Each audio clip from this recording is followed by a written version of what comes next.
నమస్తే, welcome to our channel. నేను మీ Shravani. YCP కీలక నేత విజయసాయి రెడ్డి ఏదైతే తన ఫోన్ పోయిందని నవంబర్ 2022లో ఆయన తెలిపారో, అసలు ఆ ఫోన్ పోయిందన్న కేసే నమోదు కాలేదని టీడీపీ కార్యనిర్వాహక అధికారి కనపర్తి శ్రీనివాస్ గారు అన్నారు. మరి ఫోన్ పోకుండా అసలు ఎఫ్ఐఆర్ నమోదు కాకుండా వివరాలు ఎలా, దీని వెనకాల ఏం కుట్ర జరుగుతుంది తెలుసుకునే ప్రయత్నం చేద్దాం. దీనిపై పూర్తిగా విశ్లేషించడానికి మనతో పాటుగా ఉన్నారు జనసేన అధికార ప్రతినిధి కుసుంపూడి శ్రీనివాస్ గారు. వారిని అడిగి పూర్తి వివరాలు తెలుసుకుందాం. సార్ నమస్కారం.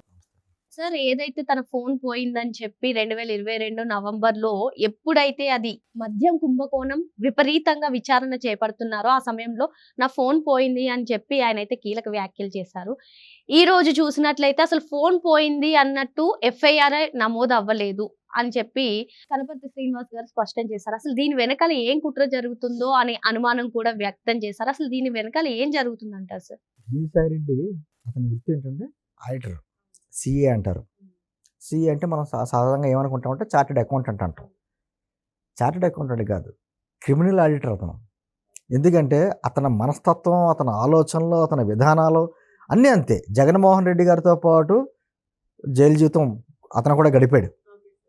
ఎందుకంటే అతను వైఎస్ఆర్ కాంగ్రెస్ పార్టీ అధికారంలోకి వచ్చిన తర్వాత అతని కుటుంబం ఉత్తరాంధ్ర మీద ఒక గద్దల్లో ఎలా వాలిపోయారు అన్నది మనం చూసాం. వారి అమ్మాయి కూడా ఈ మధ్యకాలంలోనే మొత్తం సముద్రానికి దగ్గరలోనే కట్టడం కట్టకపోతే కోర్టు తీర్పిచ్చింది, కూల్చేశారు. అంటే అనేక కుంభకోణాలు నాకు తెలిసి జగన్మోహన్ రెడ్డి గారి జీవిత చరిత్ర అంతా కూడా ఉండేది విజయసాయి రెడ్డి ఫోన్లో ఉంటుంది. అది మధ్య కుంభకోణం కావచ్చు, వేరే కుంభకోణాలు కావచ్చు, ఏదైనా సరే.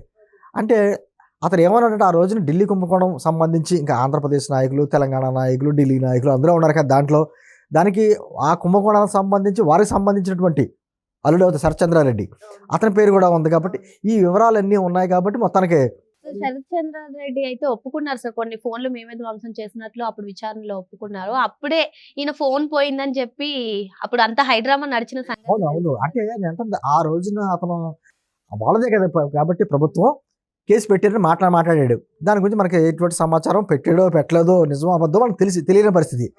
ఇప్పుడు గవర్నమెంట్ మారింది కాబట్టి ఆ తెలుగుదేశం పార్టీ శ్రీనివాస గారు ఆయన ఆర్టీఆర్ ద్వారా ఎంక్వైరీ చేస్తే అసలు కేసే పెట్టలేదు అని బోటుగా మాట్లాడతాను.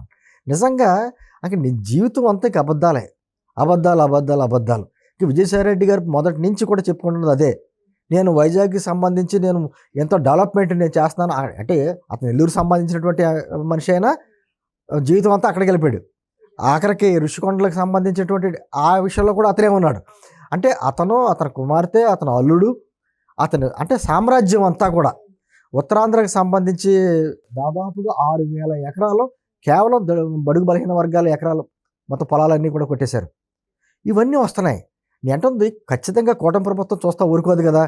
ఇవన్నీ బయటకు తీసుకున్నప్పుడు ఆ ఫోన్ కూడా బయటకు వస్తుంది. ఒకవేళ ఫోన్ పోయినా ఫోన్కి సంబంధించిన డేటా అంతా రికవర్ చేయాలో టెక్నాలజీ పెరిగింది. అయినా కూడా ఏదో రకంగా తప్పించుకోవాలన్నటువంటి కార్యక్రమాలు ఈరోజు విజయసాయి రెడ్డి చెప్పాడు.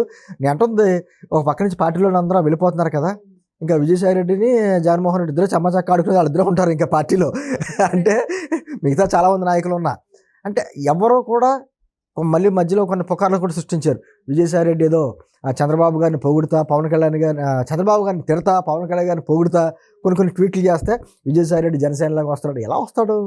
అతనికి ఏ పార్టీలోని చేరేటువంటి అర్హత కానీ చేర్చుకునే ధైర్యం కూడా ఏ పార్టీ చేసుకోదు. కేవలం అతను వైఎస్ఆర్సీపీలోనే ఆ పార్టీతో పాటు అంత అవ్వాల్సిన వ్యక్తి. ఎందుకంటే వేల కోట్లు ఏ విధంగా అతను కానీ అతనికి సంబంధించిన కంపెనీలు కానీ అరబిందోకి దగ్గరుండి అరబింద్ 104, 108 వాహనాల గురించి కావచ్చు, లేకపోతే మిగతా దాని ఏమంటారు కోర్టుల విషయంలో కావచ్చు, కేవీ రావు గారు తెలియదని చెప్పేసి కూడా మాట్లాడుతున్నాడు.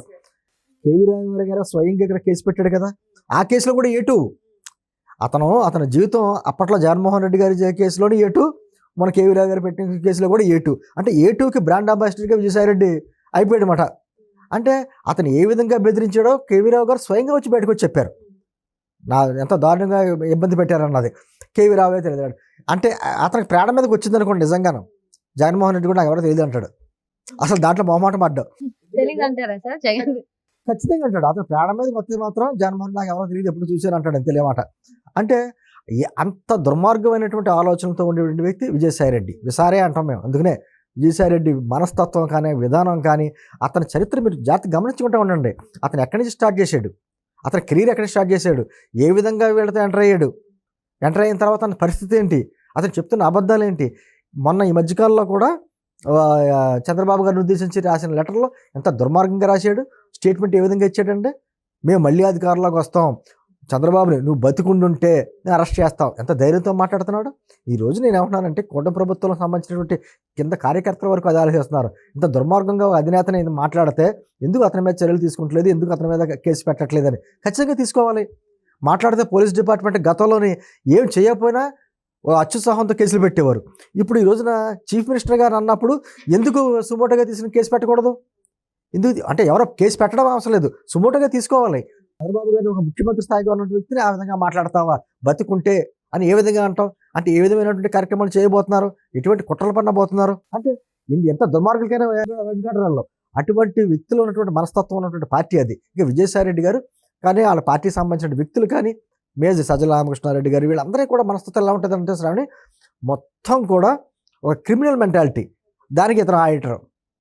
అందుకు నేను ఏమంటున్నానంటే, ఈ రోజున సెల్ ఫోన్ కాదు, ఇక తను తప్పించుకోవడానికి ఎన్ని అబద్ధాలైనా ఆడతాడు. ఖచ్చితంగా టెక్నాలజీ ఉపయోగించి అతని మీద కేసు పెట్టి అవన్నీ డేటా రికవర్ చేసి వాస్తవాలన్నీ ప్రజల ముందు పెట్టాలి, చట్టపరంగా చర్యలు తీసుకోవాలి. ఆ కార్యక్రమం చేస్తుందని నేను భావిస్తున్నాను. సార్ ఇంకోటి సార్, నిన్న మీడియా ప్రతినిధులతో మాట్లాడారు సార్ విజయసాయి రెడ్డి విశాఖలో. అక్కడ ఏమన్నారంటే, విశాఖలో ఒక సెంటు భూమి కూడా ప్రభుత్వ భూమి లేదు అని చెప్తే మీడియా ప్రతినిధి అయిన ఒక విలేకరు అడిగింది, మరి ఒక్క సెంటు కూడా లేకపోతే హైకోర్టు ఎందుకు తీర్పిచ్చింది, అక్కడ అక్రమ నిర్మాణాలు జరుగుతున్నట్టు అని చెప్పి అనగా ఆయన కోపంతో ఉర్రూగిపోయి కొన్ని వ్యాఖ్యలు కూడా చేశారు.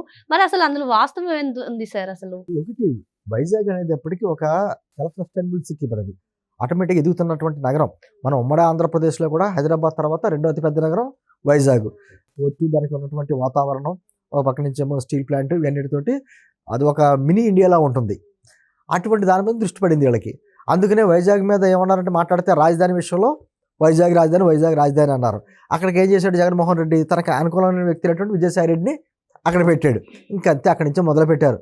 నేను చెప్తున్నాను చూడమ్మా, ఇందాక చెప్పాను నేను, దాదాపు 6,000 ఎకరాలు ఓన్లీ అసైన్డ్ ల్యాండ్స్ కావచ్చు, దళితులకు సంబంధించిన భూములు కావచ్చు, బడు బలహీన వర్గాలకు సంబంధించిన ల్యాండ్స్ 6,000 ఎకరాలు కబ్జాలు అయినాయి. ఎంత భయపడ్డారంటే, అక్కడికి 100 గజాల స్థలం ఉన్న వ్యక్తి కూడా భయపడ్డాడు. నా 100 గజాల స్థలం నాకు ఉంటుందా లేదా, వాళ్ళ కంట్లో పడితే ఇది కూడా ఎగిరిపోద్ది అనేటువంటిది. ఋషికొండ ఏంటి పరిస్థితి? ఋషికొండ బోడిగుండు కొట్టేశారు కదా, కొట్టి దాన్ని కూడా సమర్థించుకుంటున్నారు. అది ప్రభుత్వాందే కదా, ప్రభుత్వానికి సంబంధించిందే కదా అని మాట్లాడుతున్నారు. ఇదేదని కాదండి, వాళ్ళ ఫార్మా కంపెనీకి సంబంధించి ల్యాండ్స్ అరబిందో వాళ్ళదే కదా. అరబిందోకి సంబంధించి ఉత్తరాంధ్రలో, వాళ్ళు వైజాగ్ అనే కాదు, ఉత్తరాంధ్ర శ్రీకాకుళం వరకు కూడా ఫార్మా కంపెనీకి అని చెప్పేసి కొన్ని వేల ఎకరాలు దోశారు. ఇవన్నీ బయటకు వస్తాయి. ఎందుకంటే తను ఏదో పైకి మాట్లాడేది మేము ఏం చేయలేదు అంటే కుదరదు కదా. వాస్తవాలు ఒక్కొక్కటి వస్తాయి. 6 నెలలే కదా అయింది ఈ ప్రభుత్వం వచ్చి, అన్నీ బయట పెడతారు. వీళ్ళ జీవిత చరమాంకం జైల్లోనే. ఖచ్చితంగా జగన్మోహన్ రెడ్డి కానీ విజయసాయి రెడ్డి లాంటి వాళ్ళందరూ జీవిత చరమాంకం జైలు జీవితం అనుభవించాల్సిందే. మరి ఏ అక్రమాలకి పాల్పడినా సరే వారి అక్రమాలన్నీ కూడా బయటపడతాయని చెప్పి సార్ అంటున్నారు. Thank you sir.